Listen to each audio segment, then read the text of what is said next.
Welcome back to my channel ideal solid. जैसे कि आप लोग जानते हैं, यहाँ पर हम लोग डिस्कस करते हैं सिविल इंजीनियरिंग से related facts and concepts, preparation करते हैं इंजीनियरिंग एग्जाम्स की एंड साथ ही तैयारी करते हैं इंटरव्यू की जो कि होने वाला है यूकेपीएससी जेई का।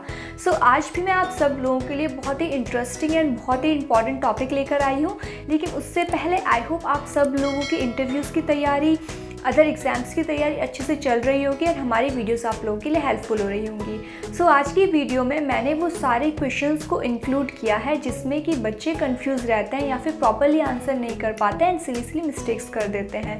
तो आज जिस टॉपिक के बारे में लोग डिस्कस करने वाले हैं वो सुनने में बहुत आसान लगता है, लेकिन इंटरव्यू पर्सपेक्टिव से काफ़ी इंपॉर्टेंट है एंड स्टूडेंट इसे आसान समझकर आंसर्स प्रॉपरली नहीं कर पाते, जिसका जो है इंटरव्यूअर पर अच्छा इम्पैक्ट नहीं पड़ता।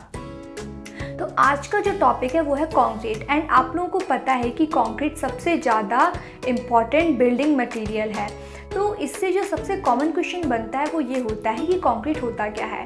अब अगर मैं आपसे ये क्वेश्चन अभी पूछूं कि कंक्रीट क्या होता है तो आप सब लोगों के दिमाग में आंसर आ भी क्या होगा, लेकिन मोस्ट ऑफ द स्टूडेंट्स के दिमाग में जो आंसर आया होगा वो प्रॉपर नहीं होगा। आई एम नॉट सेइंग कि वो गलत होगा, लेकिन वो प्रॉपर नहीं होगा। तो ज़्यादातर स्टूडेंट्स के दिमाग में जो आंसर आया होगा वो होगा कि concrete is a mixture of cement, water, coarse aggregate and fine aggregate. लेकिन अगर हम इसकी प्रॉपर एग्जैक्ट सही डेफिनेशन की बात करें तो वो होती है concrete is a mixture of binding material, water, coarse aggregate and fine aggregate. Actually जो डेफिनेशन आप लोग बताते हैं कि कंक्रीट मिक्सचर होता है cement, water, coarse aggregate and fine aggregate का, वो एक्चुअली सीमेंट कंक्रीट की डेफिनेशन होती है। अब we have different kinds of binding material. अब जिस बाइंडिंग मटेरियल का हम लोग यूज़ करते हैं उसके बेस पर हम कंक्रीट का नाम रख देते हैं। लाइक अगर हमारा बाइंडिंग मटेरियल सीमेंट है तो हम उसे सीमेंट कंक्रीट बोलते हैं। अगर हमारा बाइंडिंग मटेरियल लाइम है तो उसे लाइम कंक्रीट बोल देते हैं एंड अगर बाइंडिंग मटेरियल जिप्सम है तो हम उसे जिप्सम कंक्रीट बोल देते हैं। सो आपको बहुत ध्यान से इंटरव्यूअर के क्वेश्चन को सुनना है।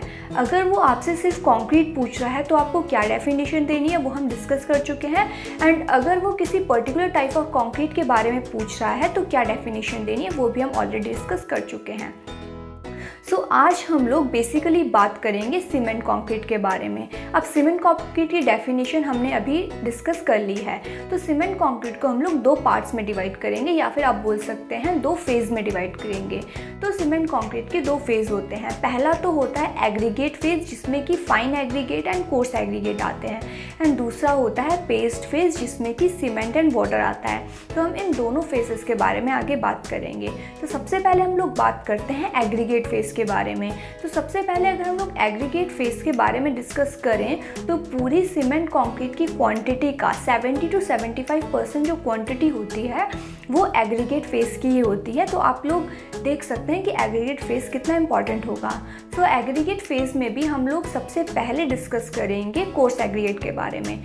सो कोर्स एग्रीगेट में हम लोग जनरली ग्रेवल, जिसे कि हम लोग नॉर्मल लैंग्वेज में रोड़ी बोलते हैं, उसका यूज़ करते हैं। वैसे हमारे पास अदर कोर्स मटेरियल भी होते हैं, लेकिन हम लोग यूजुअली जो है ग्रेवल यानी कि रोड़ी का यूज़ करते हैं। अब ग्रेवल का अपना फंक्शन होता है। अगर आप लोग देखेंगे तो कंक्रीट मिक्स में सबसे ज़्यादा स्ट्रॉन्गेस्ट जो कंपोनेंट होता है वो कोर्स एग्रीगेट ही होता है। तो यहाँ से हम लोग कंक्लूड कर सकते हैं कि जो कंक्रीट मिक्स है उसमें स्ट्रेंथ या फिर लोड कैरिंग कैपेसिटी कहीं ना कहीं कोर्स एग्रीगेट की वजह से आ रही है।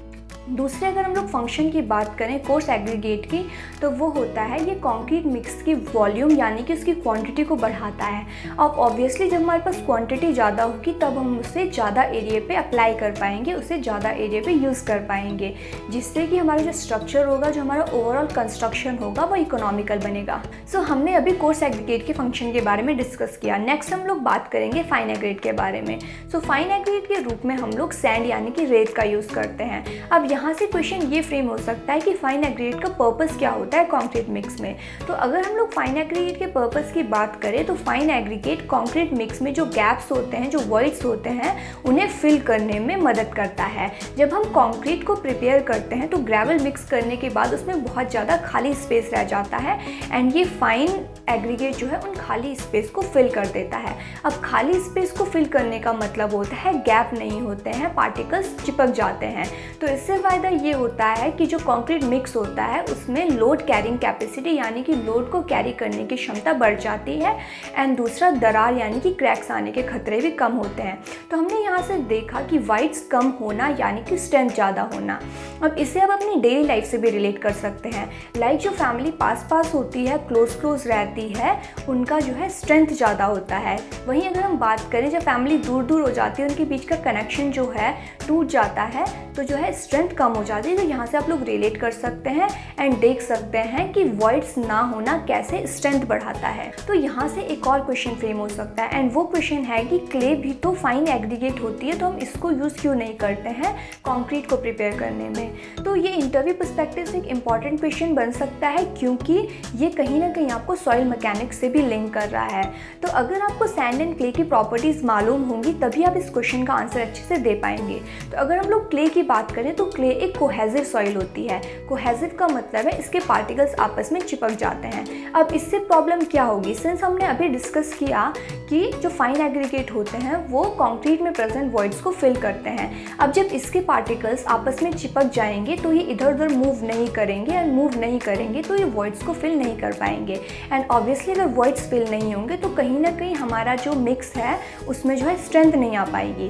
वहीं अगर हम लोग सैंड की बात करें तो सैंड एक कोहेजन लेस सॉइल है, यानी कि इसके पार्टिकल्स आपस में नहीं चिपकते हैं एंड इधर उधर मूव करते हैं। तो इधर उधर मूव होने की वजह से ये लोग कंक्रीट मिक्स में प्रेजेंट वॉइड्स को फिल कर देते हैं एंड उसकी स्ट्रेंथ बढ़ाते हैं, उसकी लोड को कैरी करने की कैपेसिटी को बढ़ाते हैं। तो हमने अभी यहाँ पर कोर्स एग्रीगेट के बारे में, फाइन एग्रीगेट के बारे में डिस्कस किया, यानी कि हमने एग्रीगेट फेज के बारे में डिस्कस किया। तो नेक्स्ट फेज में जाने से पहले मैं आप सब लोगों को बोलूँगी कि अगर आपको ये वीडियो पसंद आ रहा है तो वीडियो को लाइक ज़रूर करें, हमारे चैनल को चेकआउट ज़रूर करें, क्योंकि यहाँ पर आपको बहुत सारी वीडियोज़ मिल जाएंगी जो कि ना कि सिर्फ आपके इंटरव्यूज़ के लिए बल्कि अदर इंजीनियरिंग एग्जाम्स के लिए भी काफ़ी हेल्पफुल रहेंगी।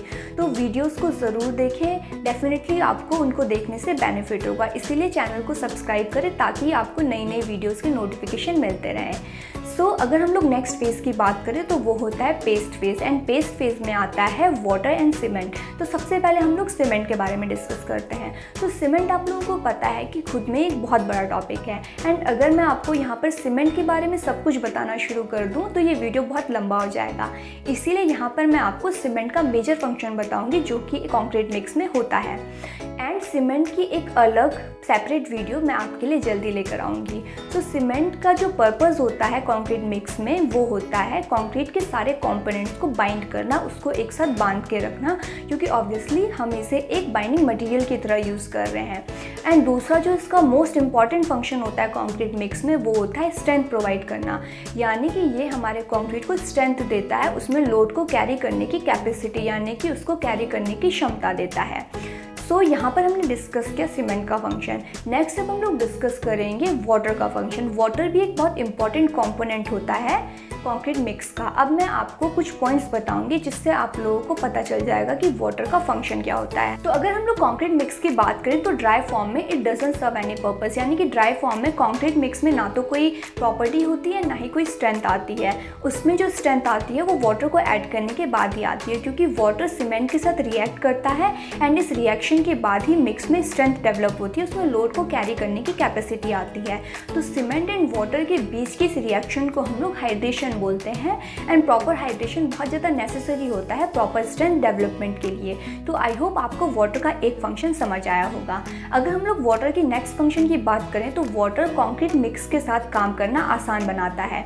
काम करने का मतलब होता है कंक्रीट मिक्स को मिक्स करना, उसे प्लेस करना, उसे ट्रांसपोर्ट करना, उसे कॉम्पैक्ट करना, उसको डिफरेंट शेप्स में ढालना, ये सब काम जो है आसान बनाता है। क्योंकि अगर हमारा कंक्रीट ड्राई होगा तो उसके साथ काम करना मुश्किल होगा, ना तो वो अच्छे से मिक्स होगा, ना ही प्लेस होगा, ना ही ट्रांसपोर्ट होगा, कोई भी काम हम उसके साथ आसानी से नहीं कर पाएंगे। तो कंक्रीट के साथ कितनी आसानी से आप लोग काम कर सकते हैं, इस प्रॉपर्टी को हम लोग वर्केबिलिटी बोलते हैं, और we can say the ability to work with concrete is called workability. तो एक हाईली वर्केबल जो कंक्रीट होता है उसके साथ काम करना बहुत आसान होता है, एंड एक लो वर्केबल कंक्रीट होता है उसके साथ काम करना बहुत मुश्किल होता है। तो यहाँ पर हमने देखा कि वाटर कितना ज़्यादा इम्पॉर्टेंट है स्ट्रेंथ के केस में भी एंड वर्केबिलिटी के केस में भी। तो अब आप लोग सोच रहे होंगे कि हम लोग कंक्रीट में बहुत सारा पानी ऐड कर देते हैं जिससे कि उसके साथ काम करना आसान होगा, स्ट्रेंथ भी डेवलप हो जाएगी। तो ऐसी गलती भूल से भी मत करिएगा, क्योंकि कंक्रीट मिक्स में रिक्वायरमेंट से ज़्यादा पानी ऐड करना कम्स अंडर क्रिमिनल ऑफेंस। आपको जेल भी हो सकती है, क्योंकि ज़्यादा पानी की वजह से कंक्रीट की स्ट्रेंथ में कभी कभी 50% तक की कमी देखने को मिलती है, which is not acceptable at all. और दूसरी चीज़, ज़्यादा पानी ऐड करने से डिफरेंट डिफेक्ट्स भी डेवलप हो जाते हैं कंक्रीट में, जैसे कि ब्लीडिंग, सेग्रीगेशन, श्रिंकेज, क्रैक्स और भी बहुत सारे डिफेक्ट डेवलप हो जाते हैं।